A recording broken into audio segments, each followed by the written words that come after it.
Joining me now, Alex Coffey, co-host of Next Gen Investing. You're seeing us here breaking out to some new highs after yesterday's record close, and so we are seeing up arrows. Even the Nasdaq's up about 0.5%. The VIX pulls back. Less fear in the market here today, Alex. Yeah, good morning, Nicole. Almost underselling it, though. It's 6 straight record closes for the S&P 500, as every single day last week was a record close as well. So a nice little streak brewing here for stock equities in the U.S. And there doesn't seem to be a lot of fear, but maybe there should be at least a little bit of concern given all the things on the calendar. This is the last 4 days of trading. You can see the pretty steady upwards move.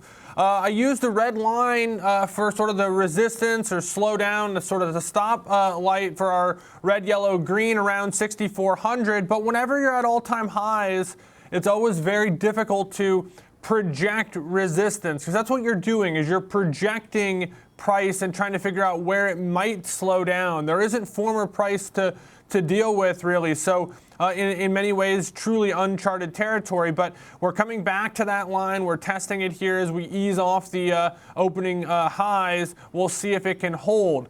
If it doesn't, then we probably look for a move lower towards that dotted line, which is sort of the first beginning parts of what I think could be a reasonable, intraday support zone between about 63.80 and 63.65.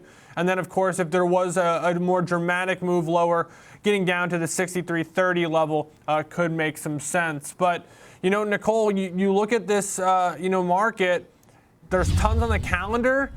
But as long as it's almost just fought to a draw, meaning, hey, maybe some of it's good, some of it's bad, some of the earnings look like Spotify, but others look a little bit stronger, more like Alphabet last week, it could end up being one of those situations where a ton of information hits the tape, but it kind of offsets itself and we just continue to move higher. Okay, and then we look at the near term, we look at the long term, breaking back above 6,400 sort of challenges yesterday's intraday levels. But in the longer term, we've heard some real positive comments. For example, Morgan Stanley said they saw 7,200 for the S&P next year. What are you seeing when you look at a longer term idea? Yeah, I was listening to you and Michelle's conversation. It seems from a fundamental standpoint, a policy standpoint, things are starting to improve. But technically, they've been strong and continue to be strong. So looking at a longer-term view of the S&P 500, a couple indicators here. This is just a year-to-date trade where, each candle's a day. Yellow line is a 1-month exponential moving average. The purple line is a 5-day, or what I like to call a 1-week exponential moving average.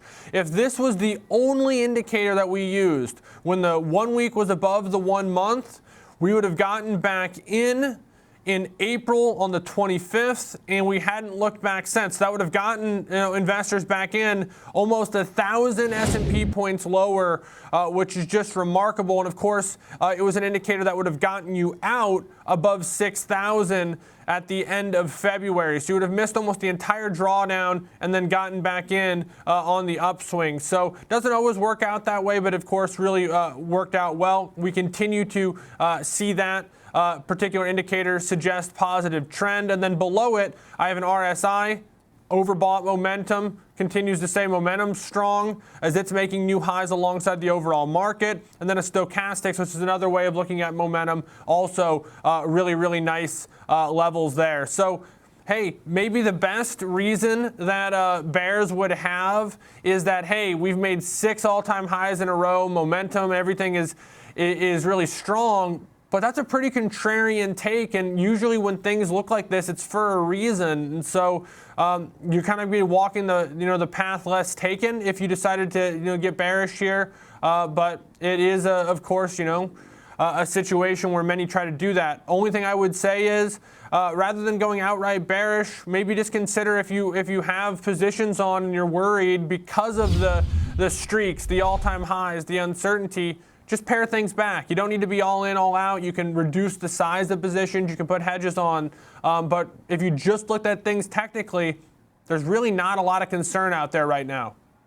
Okay, Alex Coffey, thank you so much. Great to see you this morning on another record-setting day here on Wall Street. If we keep these gains, we'll have a record close for the S&P and the Nasdaq.